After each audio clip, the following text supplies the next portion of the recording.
Well, hello.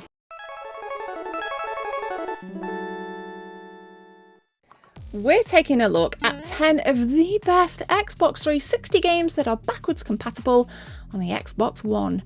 Let's take a look. From the very first time Oblivion entered my living room, I felt fascinated with the Bethesda lore, and I can say on the day after the early access release of Starfield, not a lot's changed because I'm still very much in love with all of the Bethesda releases aside from Fallout 76 launch, but we're not going to talk about that. Oblivion has been enhanced for the next generation Xbox. We are greeted with a gorgeous FPS boost on both the X and the Series S, and overall this looks a hell of a lot crisper than what it ever did when it launched back in 2006. There is, of course, even better news, because if you are a Game Pass Ultimate owner, you can snag this for free.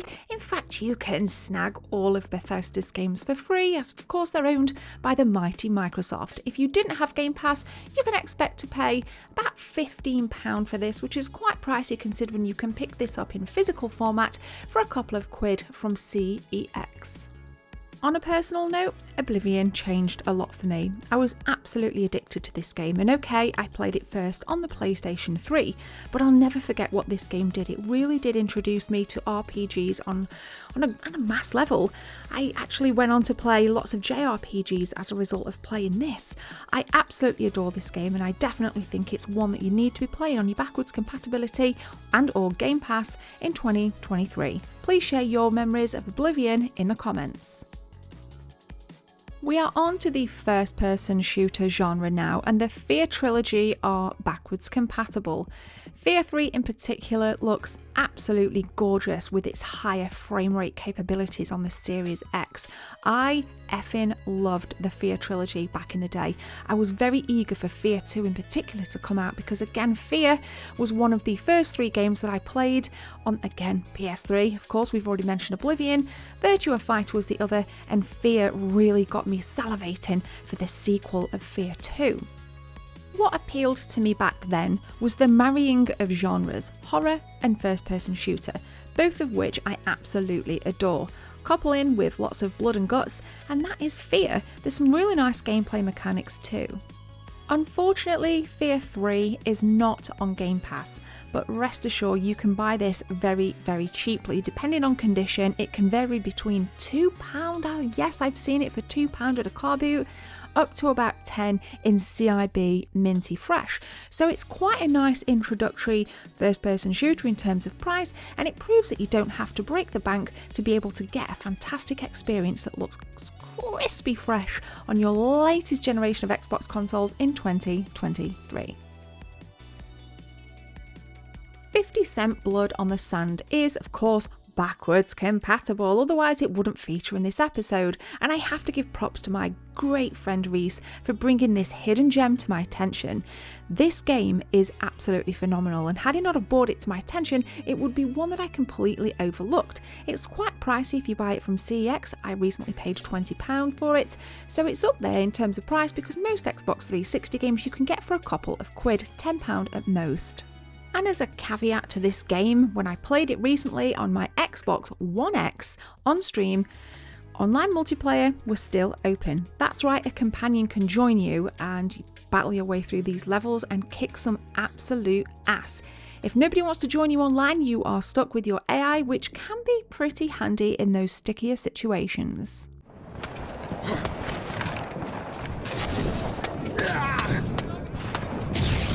The bonuses just keep coming, because if you are a fan of 50 Cent's music, you can enjoy the music within the game. Obviously, I'm not going to show it because the £10 ad revenue of this video is going to be incredibly important.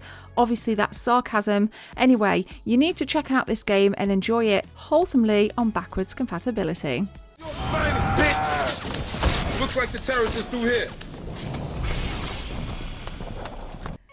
I need a few seconds of your time to tell you about channel memberships. If you guys want to become a channel member, click join from the main page or the second link in the description. There are 3 tiers, all with different perks for you if you want to become a team member. Thanks for your time. Let's continue with the video. Binary Domain very much reminded me of Gears of War with a little bit of a sprinkle of the colour palette of Dead Space. This game still looks stunning and holds up really, really well by today's standards. I played the hell out of this not only on the Xbox 360, but I recently purchased a very cheap copy from CEX and enjoyed it on my Xbox One X as well. Cohesive squad combat is incredibly important to a successful run in Binary Domain, and what's interesting is that the AI NPCs build trust, but you can equally break that trust in the decisions that you make as the player. So I would say play with caution if you want your team to trust you and maximise your effectivity. This is a game that I think I took my time with back in the day. I wanted to get things right, and it felt right to play. It felt smooth, it felt enjoyable, and it might be one that I think I'm going to stream, guys. So saddle up and follow me on Twitch if you'd like to see me dive back into the world of Binary Domain. Now here's one for the Final Fantasy-esque RPG fans out there.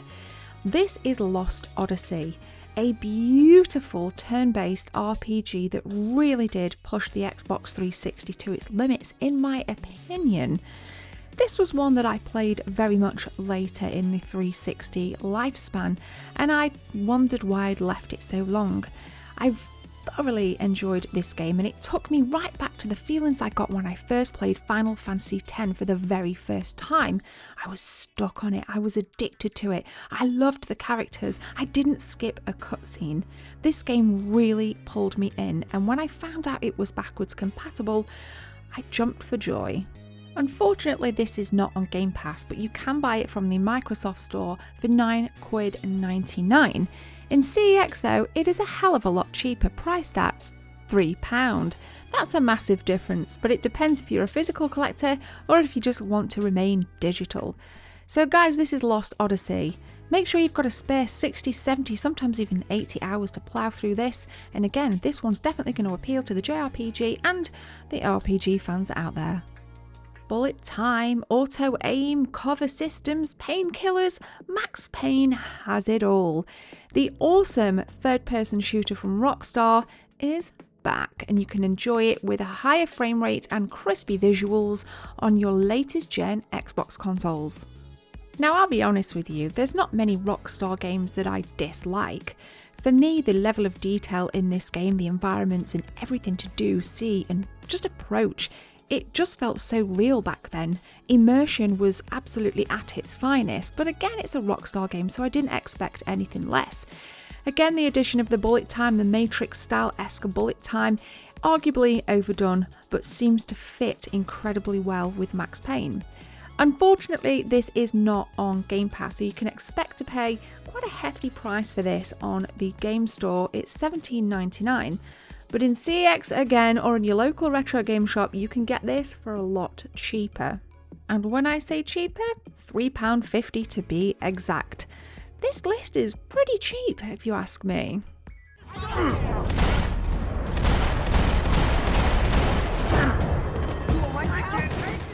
Now here's a little plug for an upcoming Xbox title, because Perfect Dark is not only available for free on Game Pass and as part of the Rare collection, but we know that there is also a remake in development. But we're not talking about that because, to be fair, not much is actually known. Perfect Dark was a big follow-up and a spiritual successor to GoldenEye on the N64. It wasn't GoldenEye as such, because I do think this had its own flair, its own personality, and it's very much in the vein of a straightforward first-person shooter, and it doesn't necessarily reinvent the wheel, but arguably that's part of its charm. Of course, completing objectives throughout the level are your pinnacle marker to be able to work towards finishing it and moving on through the game. Cool things like night vision goggles and stealth are incredibly important and highly advisable to use both. I just think this game looks stunning. Just look at it. It's really nice, and I'll be honest with you guys, there's no excuse for any one of you not playing this, because if you're a Game Pass owner, and most of us are, you can access this for nothing. After the 90s releases of Sonic, I didn't think a Sonic game would ever be released again that would made me say, wow. Well, wow, Sonic Generations is the spiritual, it is the everything-ual successor to my 90s childhood, from playing Sonic 1 to Sonic 2 to just continue in this absolute marathon with this gorgeous blue hedgehog. And as if he couldn't look any smoother, well, now on backwards compatibility, we're rocking 4K 60 FPS, ladies and gentlemen. The speed, the agility, I just can't say much more, can I really? Just look at it. This is perfection. This is everything. It's quite pricey on the Xbox store. You can expect to pay 15 quid for this, but it's probably worth it. I got a copy recently for £11, so again, it's kind of mid-range as far as prices for Xbox 360 games go, but I do think this is worth it. Now, I don't think I've ever met a single person on the planet that is not a Sonic fan. If you exist, make yourself known in the comment section. I'd love to know why, because for me, there's not a lot to like. This is everything and more. This is definitely going to be another one that I'm going to be streaming over on my Twitch channel, Hype Mania.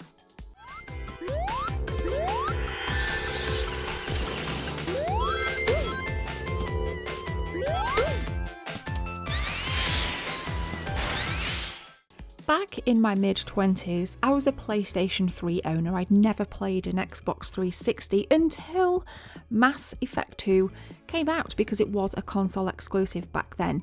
I literally bought an Xbox 360 bundle so I could play this game, tapping into the RPG side of me, but in space. Everything about it, from the character customization, the recruiting of different team members, to patrolling around on your ship in between missions, flying into different galaxies, checking out different cities.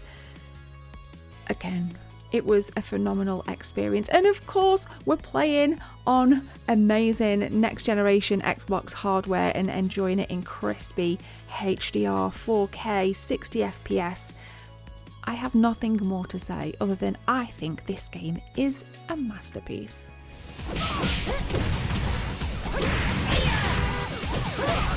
Our first fighting game in this episode, Dead or Alive 4, is the creamiest arcade fighting experience you're going to get on an Xbox console. Sadly not available on the Game Pass. If you were to buy it from the Microsoft Store, you're paying a whopping $14.99, or alternatively you can bomb your gash over to CEX and pay £1.50. That's a huge downgrade, but downgrade it does not when it comes to this game. It's a fighting game that looks stunning in terms of its background and adopts this really nice camera shift. It's just freaking awesome.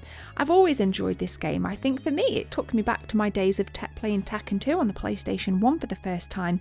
I don't know why I had that association with it, but I just did, and I still do to this day. So go and treat yourselves for £1.50 and play this on your Xbox Series X.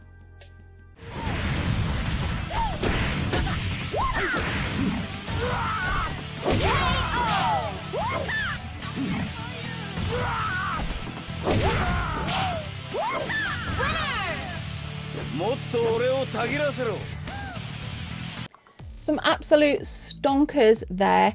50 cents Blood on the Sand is an absolute pearler, a hidden gem. Again, thank you to Reese. And of course, I'm surprised that only 2 out of the 10 were available on Game Pass, but nonetheless, the bulk of them you can get incredibly cheap from your local retro game shop and or CEX. If you're in the US, you're just going to have to dive into your local retro game shops to ask about prices there. In fact, if you could shed any information on what you guys would pay for those games physical, feel free to do so in that damn fine comment section. Recently, we have been doing an absolute ton of hidden gems and games you must play, so I'll do my best to link 5 new episodes in the cards for you to go and check out. If you enjoyed this video, you're definitely gonna like them. But I just want to say thanks again, guys, and game on. Starfield's out, and that's been taking up the bulk of my time over on Twitch, over on stream, and I am absolutely loving it. So if you want to share what you've been playing recently, fill the comment section about that too. But for now, take care. My name is Gemma, and I will see you in the next episode. Cheers.